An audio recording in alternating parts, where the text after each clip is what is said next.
Cümleten selamun aleyküm hanımlar. Divapatik YouTube kanalıma hepiniz hoş geldiniz. Bugün birlikte iki şiş dikişsiz çok güzel çok kolay bir bot patik yapacağız. Ben patiğimde mor ve krem olmak üzere 2 tane normal patiklik ip kullandım. Şişlerim 3 numara, modelimiz de şöyle. Gördüğünüz gibi çok güzel, çok şık, çok da kolay bir model oldu hanımlar. Patiğimiz şöyle. Tabanımız. Patiğimizin topuğu. Hiçbir yerinde dikişimiz yok. Bu patik benim elimin ölçülerine göre 37, 38 ve 39 numara ayaklar için uyumlu oldu hanımlar. Patiğimize şu bölümden başlayacağız. Hemen patiğimi kenara bırakıyorum. 93 ilmekle başlayacağım hanımlar. Şöyle mor ipimin ucunda ortalama 1 metre kadar bir ip bırakıyorum. Buraya 93 adet ilmeğimi atacağım. Birinci ilmeğim, 2, 3, 4, 5, 6. Bu şekilde 93 ilmek atalım gelelim. Evet, 93 adet ilmeğimi attım geldim hanımlar. Şimdi geri dönüyorum. Burada biraz ipimiz kaldı. Bu ipimiz beklesin. Tabanda tekrar kullanacağız. Öncelikle kenar ilmeğimi aldıktan sonra bu ilk sırada ilmeklerimin tamamını normal düz olarak örüyorum. Bakın düz örgü uygulaması yapıyorum. Sıra sonuna kadar ilmeklerimizi düz örelim gelelim. Sıra sonuna kadar ilmeklerimi ördüm hanımlar. Geri dönüyorum, ön yüzdeyim. Ön yüzde olduğumuzu şöyle kabul ediyorum. Şu başlangıç ipimiz eğer sol taraftaysa ön yüzde 100 demektir. Ön yüzde patiğimizin burasındaki kahve çekirdeği modelimize başlayacağız hanımlar. Öncelikle kenar ilmeğimi alıyorum. Kenar ilmeğinden sonra 2 ilmek ters öreceğim. Modele başlarken kenardan sonra 2 ilmek ters ördüm. Şimdi kahve çekirdeği modeli 3 ilmeğe kuruluyor. 3 ilmek düz öreceğim. 1, 2, 3. Model aralarında bir tane tersimiz var. Tekrardan 3 ilmek düz örüyorum. 1 ilmek ters. Bu sıramızda 3 düz, 1 ters olacak şekilde ilmekleri öreceğiz. 3 düz, 1 ters. 3 ilmek düz, 1 ilmek ters. Sıra sonuna kadar ilmekleri bu şekil örelim gelelim. Evet, sıra sonuna kadar ilmeklerimi ördüm hanımlar. En son buraya 3 ilmek düz örmüştüm. Bakın son 2 ilmek kaldı. Hemen 2 tane ters öreceğim. İlk başta modele başlarken yaptığımız gibi 2 ters, son kenar ilmeğimi de düz ördüm. Şimdi ön yüzde modelimizin ilk sırasını tamamladık. Model 4 sıradan oluşuyor hanımlar. Şimdi geri dönüyorum, arka yüzdeyim. Modelde 2. sıramız. Bu sıramızda kenar ilmeğimi alıyorum. İlmekleri gördüğümüz gibi öreceğiz. Bakın önde 2 düz ilmeğim var görünen. Bu düz ilmekleri düz örüyorum. Şöyle bakıyorum, burada 3 ilmek ters var. Tersleri ters örüyorum.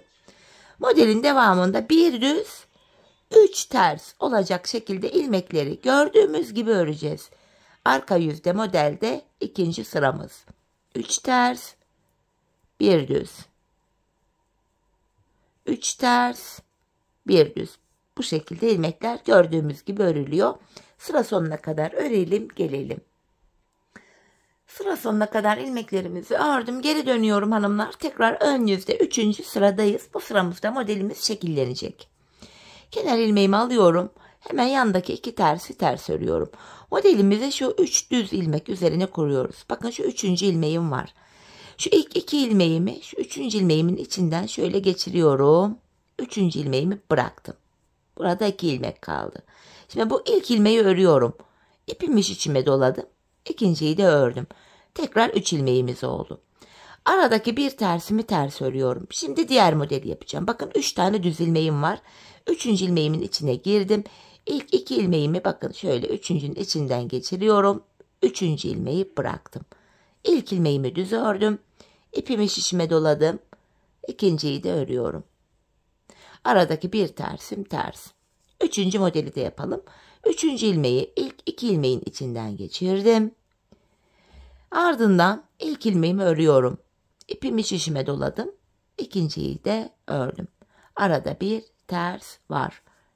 diğer modelimi yapacağım. 4. modelim. 3. ilmeğimi aldım. Şöyle ilk 2 ilmeği 3.'ünün içinden geçirdim. 3.'yü burada bıraktım gördüğünüz gibi. İlkini örüyorum. İpimi şişme doladım. Diğer ilmeğimi de düz ördüm. Aradaki bir tersim ters örülüyor. Modelin 3. sırası böyle yapılıyor. Sıra sonuna kadar modelimizi aynı şekil kuralım gelelim. Sıra sonuna kadar modelimi ördüm geldim hanımlar, geri dönüyorum. Arka yüzde modelde 4. ve sonuncu sıradayız. Kenar ilmeğimi aldım. Bakın öndeki düz ilmeğim var, düz örüyorum. İlmekleri gördüğüm gibi öreceğim. 3 ilmek ters. Bakın ön yüzde yaptığımız ajurda yine ters ördük. Bir düz. 3 ilmek ters. 1 ilmek düz. 3 ilmek ters. 1 ilmek düz. 3 ilmek ters, 1 düz. Sıra sonuna kadar bu şekilde ilmekleri gördüğümüz gibi örelim gelelim. Sıra sonuna kadar ördüm. Geri dönüyoruz hanımlar. Ön yüzdeyiz. Şimdi 4 sıradan oluşan modeli tekrar edeceğiz hanımlar. Yine modelin 1. sırasında olduğumuzu kabul ediyoruz. Ön yüzdeyiz. Kenar ilmeğimi aldıktan sonra hemen yanına 2 tane ters örüyorum. Devamında 3 düz. İlk modeli yaptığımız gibi yapacağız hanımlar. 3 düz, 1 ters, 3 ilmek düz, 1 ilmek ters, 3 düz, 1 ters. Bu şekilde sıra sonuna kadar öreceğiz. Arka yüzde tekrar ilmekleri gördüğümüz gibi öreceğiz. 2. sıra oluyor. Tekrar ön yüzde bu defa modelimizi şekillendireceğiz. 3. ilmeğin içinden ilk 2 ilmeği geçireceğiz. Sonrasında ilk ilmeği öreceğiz. Artıracağız. 2.'yi de öreceğiz. 3. sırada böyle olacak. 4. sırada tekrar ilmekleri gördüğümüz gibi öreceğiz. 2. model tamamlanacak. Aynı işlemi 3 kere tekrar edeceğiz hanımlar.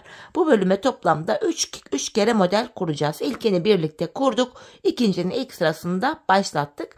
Bu şekilde 4 sıradan oluşan 3 tane modelimizi tamamlayalım. Gelelim hanımlar, ardından buluşalım. Evet hanımlar, buraya toplamda 3 tane bu modelimi yaptım. Geldim en son 3. modelin 4. sırasını arka yüzde yaptım. Şimdi ön yüzdeyiz. Krem ipimizi ekleyeceğiz. Renk geçişi olduğu için ilk ilmeğimi örerek başlıyorum. Hanımlar, bu sıramızda ilmeklerimizin tamamını sıra sonuna kadar düz olarak öreceğiz. Şöyle ipimin ucunu burada düğümlüyorum. Patiğimiz sökülmesin diye. Bu şekilde İlmeklerimizi hanımlar sıra sonuna kadar düz olarak örelim gelelim. Sıra sonuna kadar ördüm hanımlar. Şimdi geri dönüyoruz. Arka yüzde modelimizi kurmaya başlayacağız. Bu aşamada hanımlar patiğimizin bakın şu kenarlarında pirinç örgü uygulaması yaptım. 21'er ilmek pirinç örgü uygulaması yapacağız hanımlar. Bu aşamada kenar ilmeğimi aldım. Pirinç örgü bir düz bir ters olacak şekilde örülüyor hanımlar. Öncelikle kenar ilmeğini aldıktan sonra bir ilmek düz örüyorum. Bir ilmek ters. Bu şekilde bir düz bir ters toplamda 21 ilmek öreceğiz. Bir düz bir ters. Bir düz bir ters. Bir düz bir ters. Bir düz bir ters. 21 adet ilmeğimizi bu şekilde öreceğiz. Sonra işaretleyici koyacağım. Yanlardaki pirinç örgü olan yerler karışmasın diye. Sayalım kaç ilmek olmuş? 5, 10, 15, 20, 22 olmuş. Şunu alıyorum. Şöyle 21 olacak burada. Bir düz bir ters 21 ilmek ördük. Hemen işaretleyici koyuyorum. Pirinç örgü olan 21 ilmek model bitene kadar böyle devam edecek. Şimdi patiğimizin şu bölümlerini yapacağız. Şu kenarda 24 ilmek bakın ön yüzde düz, buraları arka yüzde ters olarak öreceğim. Şu bölümü 24 ilmek ters öreceğim şimdi buraya. Ön yüze düz örgü düşecek böylece. Şu birinci ilmeğim 2, 3, 4, 5, 6, 7, 8, 9, 10, 11, 12, 13, 14, 15, 16, 17, 18, 19, 20, 21, 22, 23, 24. 24 ilmek buraya düz ördüm. Ardından bakın şu ortada 3 ilmek haroşamız var hanımlar. Bu 3 ilmek haroşa model bitene kadar haroşa olarak örülecek. Ben haroşa örgümüzün hem arka yüzünde düz örgü örerek elde ediyorum. Şimdi buraya 3 ilmek haroşamı düz örüyorum. 1, 2, 3. Sonra şu diğer taraf için 24 ilmek daha ters öreceğim.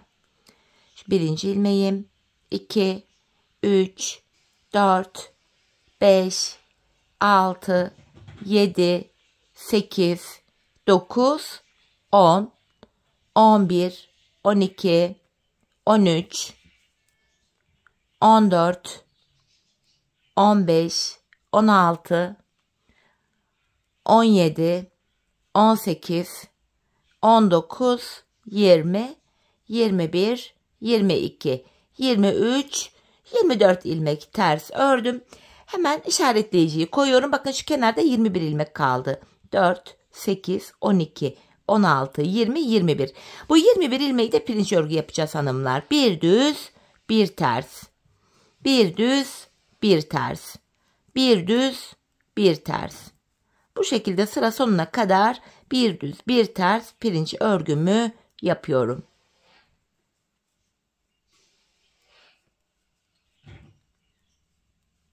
Bir düz, bir ters, bir düz, bir ters ve son kenar ilmeğimi de şöyle düz olarak ördüm. İlk sayıları modeli arka yüzde ayarladık. Şimdi ön yüzdeyiz hanımlar. Ön yüzde tam ortadan kesimler başlayacak. Yanlardaki 21'er ilmek pirinç örgümüz yine pirinç örgü olarak örülecek. Kenar ilmeğimi alıyorum. Bakın pirinç örgüde detay şu. Burada düz olan ilmeğim, bakın önde bir ilmek düz. Bunu ters örüyorum. Ters olan ilmeğimi düz örüyorum. Düz ilmeğimi ters, ters ilmeğimi düz. Hem arka yüzde pirinç örgümüzü bu şekilde öreceğiz. Düz ilmeklerimi ters, ters ilmeklerimi de düz olarak. İşarete kadar olan 21 ilmeğimi bu şekilde örüyorum. Bir düz, bir ters, bir düz, bir ters, bir düz, bir ters. En son bir tane düz ördüm. Bakın 21 ilmeği ördük. İşaretleyiciyi sağ tarafa aldım.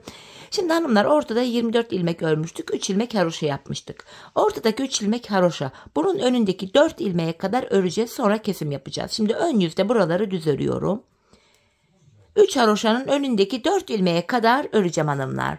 Haroşaların sağdan ve solundan kesimler yapacağız.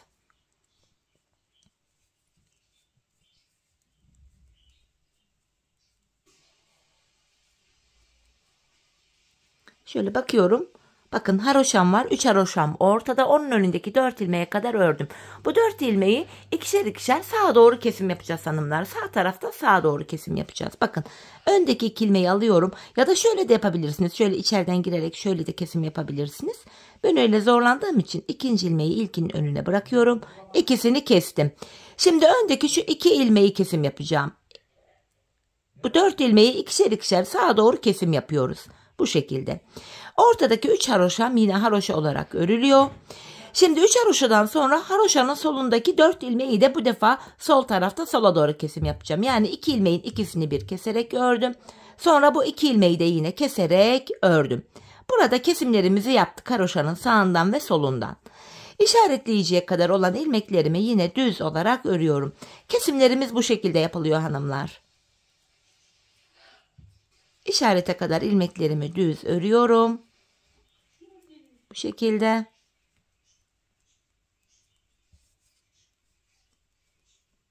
Bakın işarete geldik. Bunu sağ şişime aldım. Pirinç örgü yapacağız yine buraya. Bakın bir düz ilmeğim var. Bunu ters örüyorum. Ters ilmeğimi düz örüyorum. Sıra sonuna kadar pirinç örgümüzü de yapıyoruz buraya. Bir düz, bir ters. Ön yüzde modelde kesimler yapıyoruz hanımlar. Haroşanın sağından ve solundan. Arka yüzde kesim yapmıyoruz.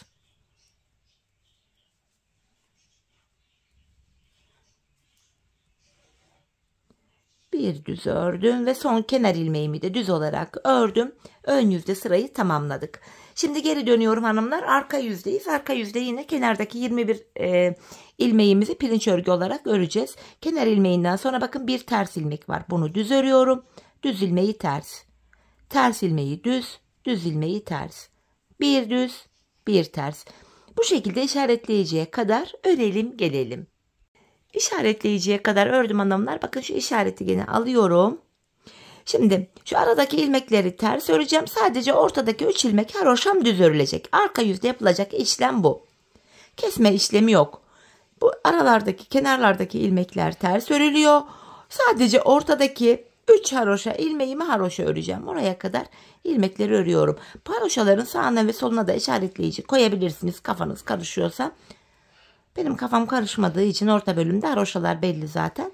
İşaretleyici koymadım. Bakın ortadaki 3 haroşama geldim. Bunları düz örüyorum. Tekrar şu işaretleyiciye kadar olan ilmeklerimi ters olarak öreceğim. Kesimlerimiz bu şekilde yapılıyor hanımlar. Arka yüzde kesim yok. Yanlardaki pirinçler pirinç olarak örülüyor. Arada kalan ilmekleri de gördüğümüz gibi örüyoruz. Yanlardaki ilmekler ters örülüyor. Ortadaki 3 haroşamızı haroşa örüyoruz arka yüzde. İşaretleyiciye kadar geldim. İşareti sağ tarafa alıyorum.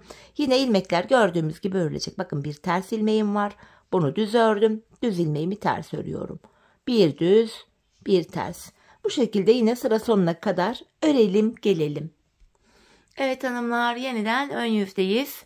Tekrar kenar ilmeğimi alıyorum. Bu kenardaki 21 pirinç örgümüz yine aynı şekilde örülecek. Düz ilmeğimi ters örüyorum. Ters ilmeğimi düz. Bu şekilde bir ters, bir düz, yine şu işarete kadar örelim gelelim. İşarete kadar geldim hanımlar. İşaretleyiciyi sağ şişime alıyorum.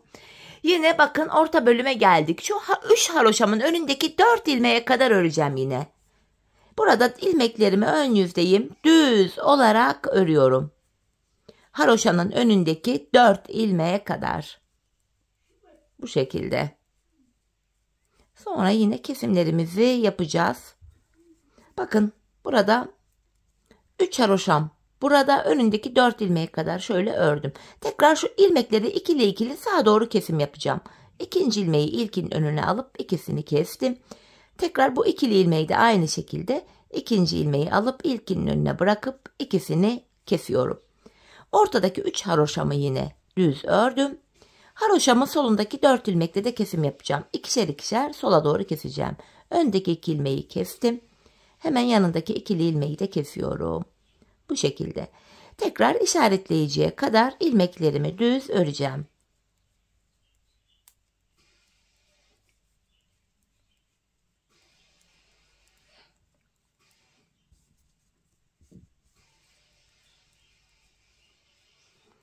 Evet, işaretime geldim. İşareti sağ şişime alıyorum. Yine pirinç örgü yapacağız. Bakın düz ilmeğim var burada. Bunu ters örüyorum. Yanındaki tersi düz örüyorum.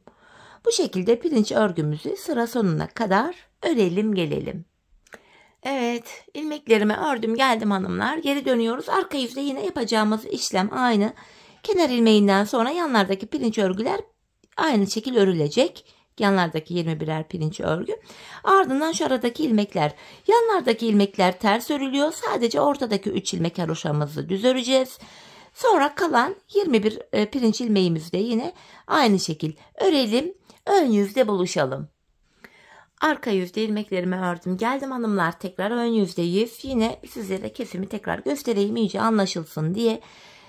Model bitene kadar yanlardaki pirinç örgülerimiz 21 pirinç örgümüz yine aynı şekilde devam edecek.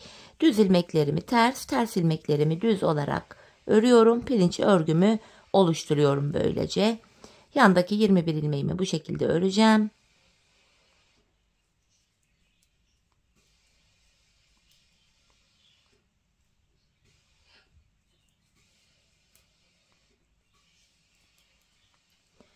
Evet, 21 pirinç örgümü ördüm. İşaretleyiciyi çekiyorum sağ tarafa. Yine burada bakın düz yere geldim. Şu haroşamın önündeki 4 ilmeğe kadar öreceğim. Kesim böyle. Her seferinde ikişer ikişer ilmek kesiliyor hanımlar. 24 ilmek ile başlamıştık. 22 ilmek kaldı. 20 ilmek kaldı. Şimdi bu üçüncü kesimde 18 ilmek kalacak. Haroşamın önündeki 400 ilmeğe kadar öreceğim yine.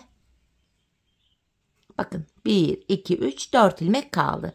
Sağ kenarda sağa doğru kesim yapıyorum haroşamın sağ tarafında. İlmekleri 4 ilmeği ikişer ikişer sağa doğru kestim. Aradaki 3 haroşamı yine haroşa örüyorum. Haroşamın solunda da yine bakın ikişer ikişer sola doğru keseceğim. Şu birinci kesimi, şu da ikinci. Kalan ilmeklerimi örüyorum. Haroşanın sağında ve solunda 18'er ilmek kaldı. Her kesimde dediğim gibi ikişer ilmek eksiliyor. Bir sonraki sırada 16 kalacak. 14, 12, 10 böyle böyle eksilip gidecek. İşaretime kadar ördüm ve kalan 21 ilmeği yine burada pirinç olarak örüyorum. Bir ters, bir düz.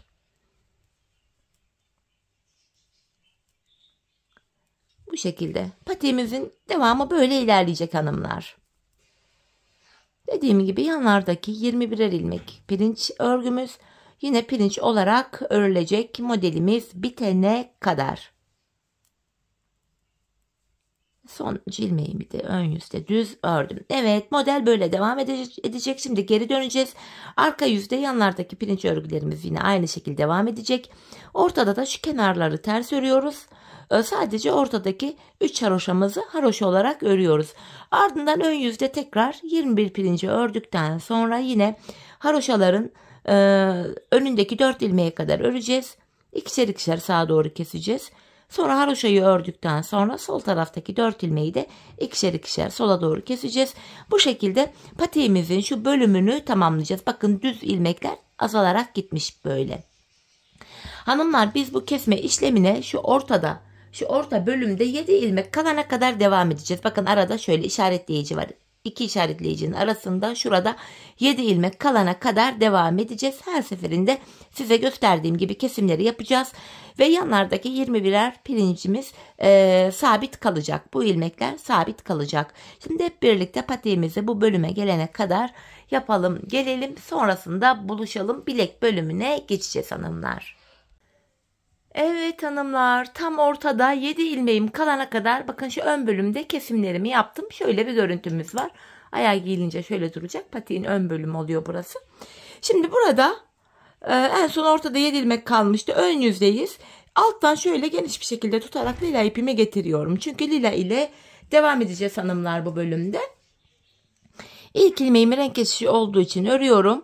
Bu sıramızda ilmeklerimizi düz olarak öreceğim. Hemen ikinci ilmeğimi de ördükten sonra şöyle krem ipimi de keseceğim hanımlar. Artık bilek bölümüne lila, yani lila derken mor. Evet, mor ipimizle devam edeceğiz. Çok özür dilerim. Şöyle krem ipimin ucunu buraya düğümlüyorum. Şimdi hanımlar ilmeklerimizi sıra sonuna kadar bu şekilde mor ipimiz ile düz olarak örüyoruz. Bu şekilde. Artık bu işaretleyicileri de çekebiliriz hanımlar. Sıra sonuna kadar ilmekleri düz örelim gelelim. Evet, sıra sonuna kadar ilmeklerimi ördüm. Geri dönüyorum, arka yüzdeyim. Arka yüzde de yine burada yaptığımız kahve çekirdeği modelin tabanını oluşturacağız hanımlar. Aynı işlemi bilek bölümünde de yapacağız. Bu sıramızda kenar ilmeğimi aldım. Kenar ilmeğinden sonra buraya 2 ilmek düz örüyorum. 2 ilmek düz ördüm. Şimdi modelimize 3 ters 1 düz diye devam edeceğiz. 3 ilmek ters örüyorum. 1 ilmek düz. 3 tane ters örüyorum. 1 ilmek düz. 3 ilmek ters. 1 ilmek düz. Bu şekilde sıra sonuna kadar örelim gelelim. Evet, ilmeklerimi ördüm. Son 2 ilmeğim kaldı. Son 3 ilmeğim kaldı hanımlar. En son şuraya 3 tane ters ördüm. Yanına 2 ilmek düz örüyorum. Kenar ilmeğimi de yine düz ördüm. Sıramızı tamamladık. Şimdi geri dönüyorum hanımlar. Ön yüzdeyiz. Ön yüzde kenar ilmeğimi örmeden alıyorum. Hemen model kurulumunu yapacağız şimdi. Yandaki 2 ters ilmeğimi ters örüyorum. Yine 3 düz ilmeğim var. Bakın ve bu ilk başta yaptığımız işlemin aynısını yapacağız. 3. ilmeğimi 2 ilmeğin üstünden atlatıp burada bıraktım. Bir düz örüyorum. Artırdım. Diğer ilmeğimi de düz ördüm. Tekrar 3 ilmek oldu. Aralardaki bir tersimiz ters örülüyor. Yine aynı modeli kuruyoruz hanımlar. 3. ilmeği ilk 2 ilmeğin üstünden atlattım. İlk ilmeği ördüm, artırdım. Diğer ilmeğimi de düz örüyorum. Arada bir tersimiz var. Bu şekilde sıra sonuna kadar modelimizi kuralım, gelelim. Sıra sonuna kadar modelimi yaptım hanımlar. Arka yüzdeyiz. Arka yüzde de yine ilmeklerimizi gördüğümüz gibi öreceğim. Kenar ilmeğimi aldım. Yanında 2 düzüm var. Devamında 3 ters, 1 düz. 3 ters, 1 düz. Bu şekilde 3 ters, 1 düz ilmekleri öreceğiz. Yine sıra sonuna kadar örelim gelelim. Evet, ilmeklerimi ördüm. Tekrar geri dönüyorum. Ön yüzdeyim. Şöyle burada hanımlar bir model yapmış olduk bu bölüme. Şimdi ön yüzdeyiz. Tekrar aynı 4 sıradan oluşan modeli ikinci kez kuracağız hanımlar. Şu ilk başlarda yaptığımız işlemi yapacağız. Modelin ilk sırasında kenar ilmeğimizden sonra 2 ters var. İlmekleri gördüğümüz gibi örüyoruz. 3 düz, 1 ters, 3 düz, 1 ters.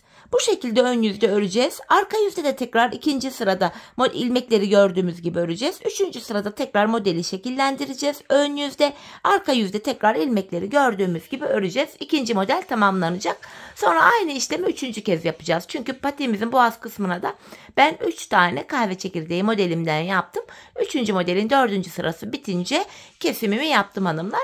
Şimdi burada toplam 3 tane model ilkini yaptık. İkinciyi başlattık. 2 tane daha modelimizi yapalım gelelim. Sonrasında buluşalım. Evet sevgili hanımlar, ben toplamda 3 tane kahve çekirdeğimi tamamladım bilek bölümüne. Bakın 1, 2, 3. En son 3. modelimin 4. sırasını arka yüzde ördüm. Şimdi ön yüzdeyiz. 4. modeli kurmayacağız. Bu sıramızda kesimlerimizi yapacağız. Ben ilmeklerimi ikişer ikişer toplayarak kesimimi yapıyorum hanımlar bu şekilde. Sizler bildiğiniz farklı kesim yöntemleri varsa onları da uygulayabilirsiniz. Dileyen tığ ile de kesim yapabilir. Artık hangisi kolayınıza geliyorsa. Burada dikkat etmemiz gereken püf nokta şu. Kesimimizi sıkı yapmayacağız hanımlar. Şöyle esnek olacak. Çünkü buradan ayağımız rahat girecek. Eğer sıkı kesim yaparsak ayağımız patiğe girmez. Öyle sorun olur. Emek boşa gider. Bu nedenle gevşek, esnek bir kesim yapalım. Patiğimizi kolayca ayağımıza giyip çıkaralım. Bu şekilde gevşek bir şekilde ilmeklerimizi kesiyoruz. Böyle. Bakın esneklik bu şekil. Şimdi kalan ilmeklerimizi de aynı şekilde keselim. Ardından buluşalım. Evet hanımlar, ilmeklerimin tamamını kestim. Şu ucuna da 2 zincir çekip ipimi de kestim buradan. Şimdi şu başlangıç yerinden başlayarak patiğimizin tabanını öreceğiz. Hemen şu başlangıçta ipimiz kalmıştı patiğimize başlarken. Hemen mor ipimi buna ekleyeceğim. Bu şekilde düğümümü attım. Hanımlar, patiğimize 93 ilmek olarak başlamıştık. Şimdi ilk başladığımız yerden şu ön yüzden itibaren tekrar 93 ilmek çıkaracağız. İpin geldiği şu ilk yere şişimi takıyorum. Buradan ilk ilmeğimi çıkarttım. Sırasıyla burada başlangıç yerlerine ilmeğin iki kanadına birden giriyorum. İlmek çıkartıyorum. Yani kısaca 93 ilmek başladığımız yerden 93 ilmek çıkartıyoruz. Şöyle 3. ilmeğim oldu. Şu 4. ilmeğim, 5, 6, 7, 8, 8, şu 9. 10, 11, 12 bu şekilde ilmekleri çıkaracağız ta ki şu diğer uca kadar.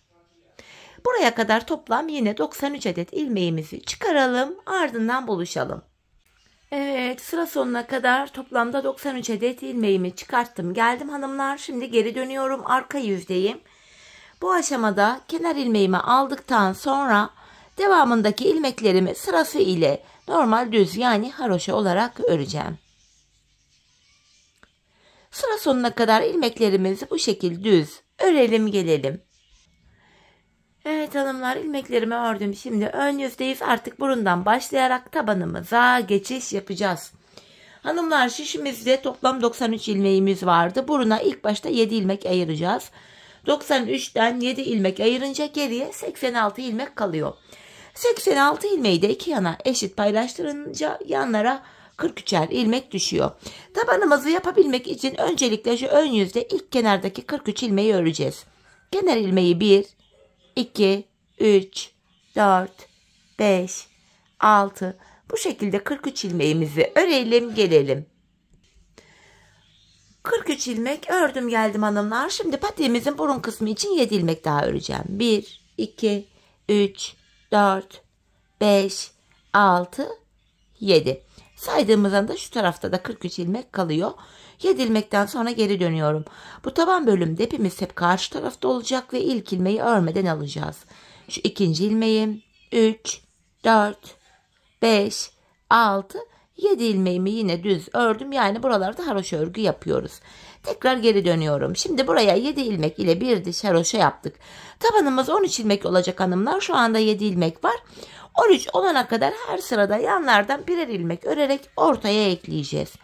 İp karşıda, ilkini örmeden aldım. Önce 7 ilmeğimi öreceğim.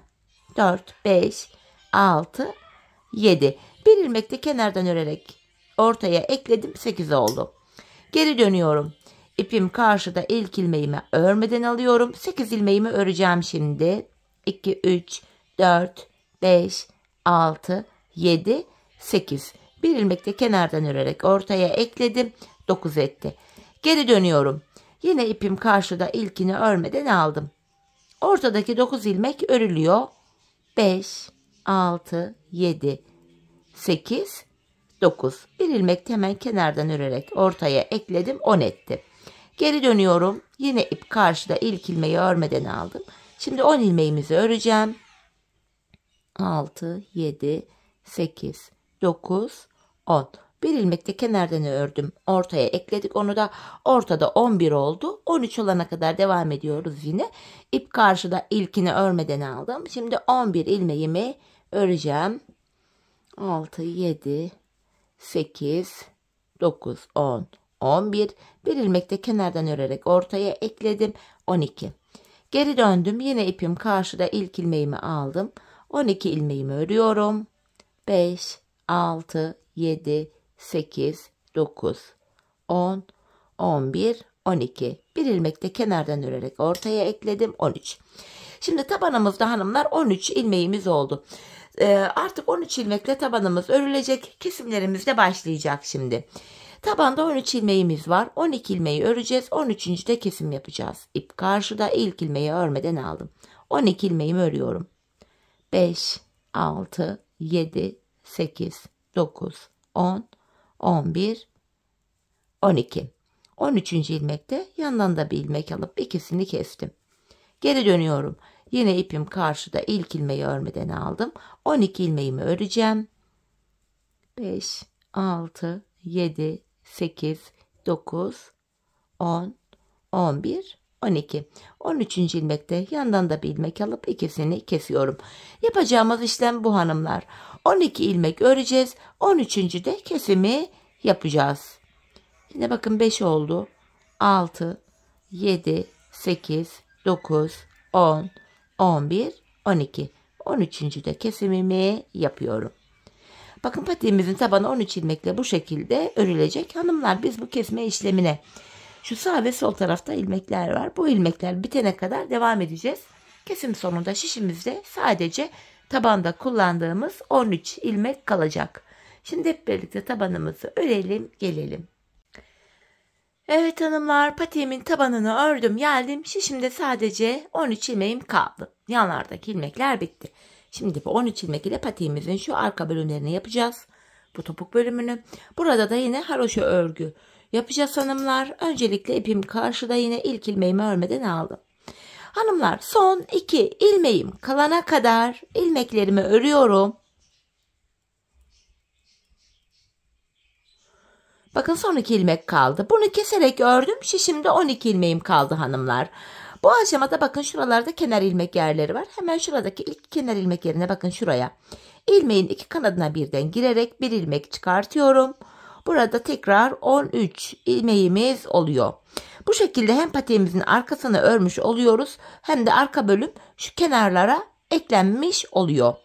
İlmek çıkarttıktan sonra geri döndüm. Yine ip karşıda, ilk ilmeğimi örmeden alıyorum.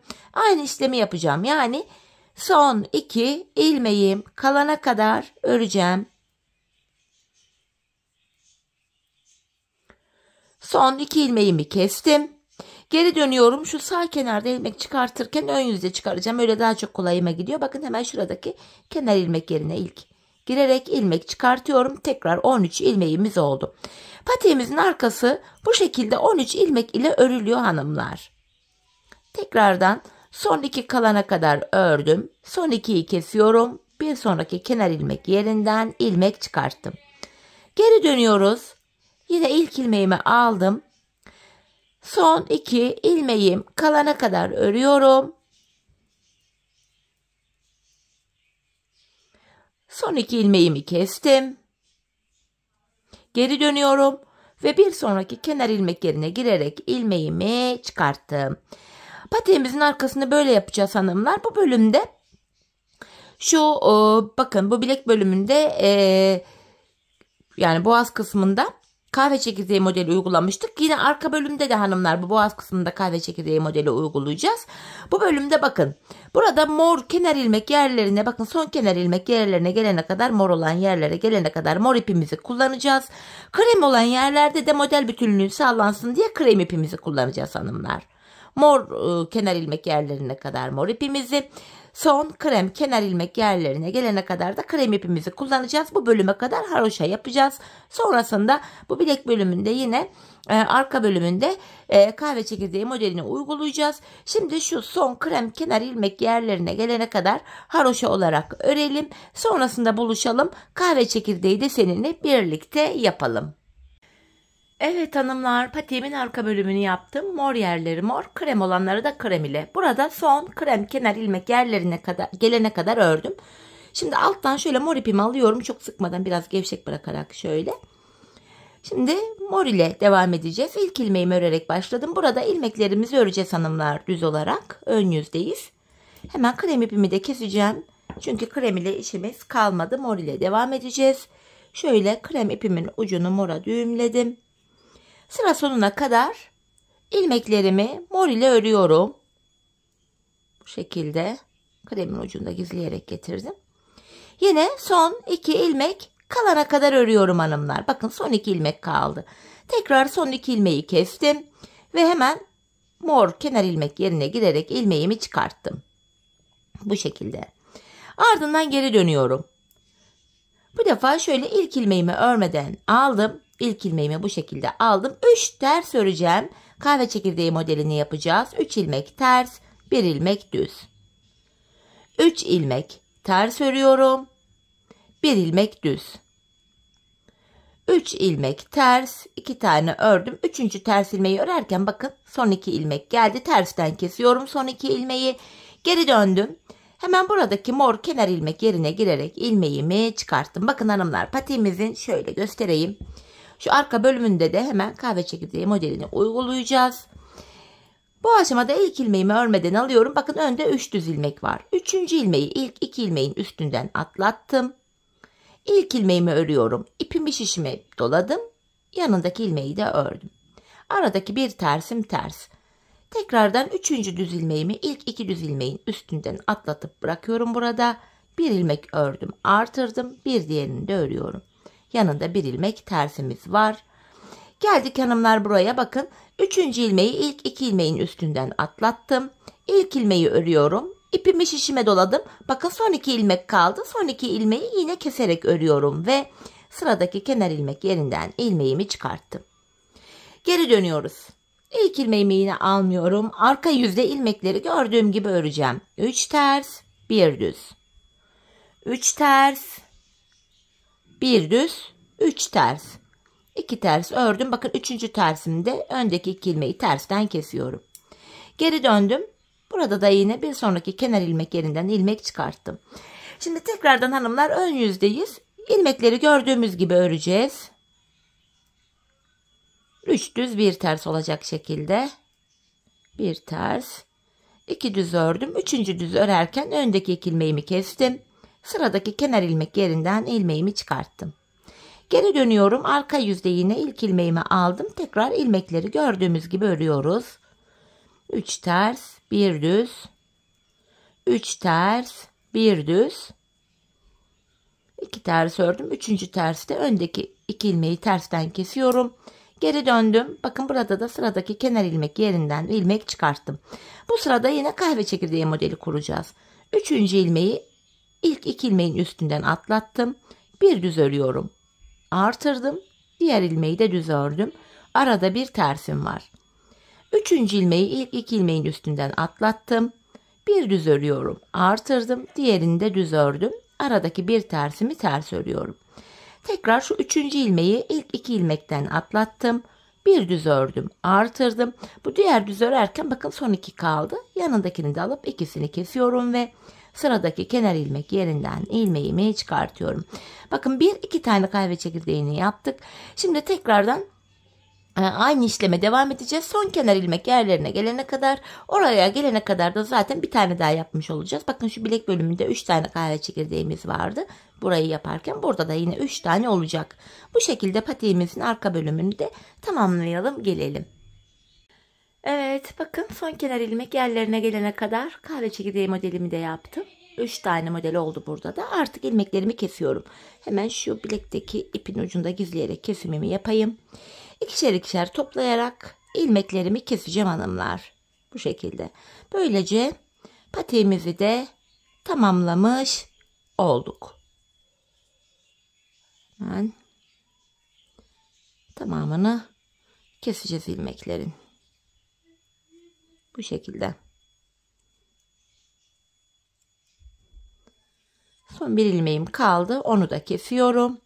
Şu kenarda böyle tümsek bir görüntü oluşmasın diye hemen şöyle tığım ile dibine batarak burayı düzleyeceğim. Şöyle. 2 tane de zincirimi çektim.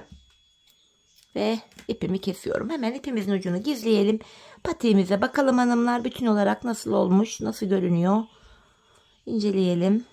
Şöyle ilmek aralarına girerek arkaya ipimizin ucunu gizliyorum.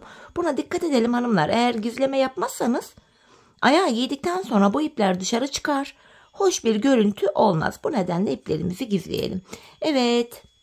Patiğimizi tamamladık gördüğünüz gibi. Bakın görüntü itibariyle patiğimiz bu. Patiğimiz şöyle. Bakın gayet esnek. Ayağı saran hoş bir model oldu. Çok kullanışlı. Şöyle. Hemen makine ayağıma da giydireyim. Birlikte ayaktaki duruşuna da bakalım. Çok güzel, çok şık, çok hoş bir model oldu hanımlar. Ben çok beğenerek, çok severek yaptım.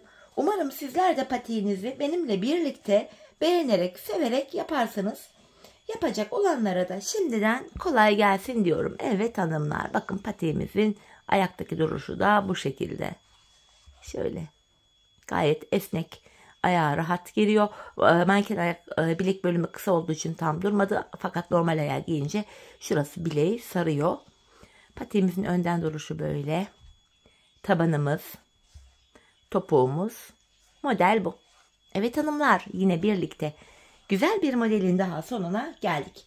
Umarım sizlere faydalı, hoş bir video olmuştur. Yeni modellerde, yeni videolarda buluşmak dileğiyle. Şimdilik hoşça kalın, sağlıcakla kalın.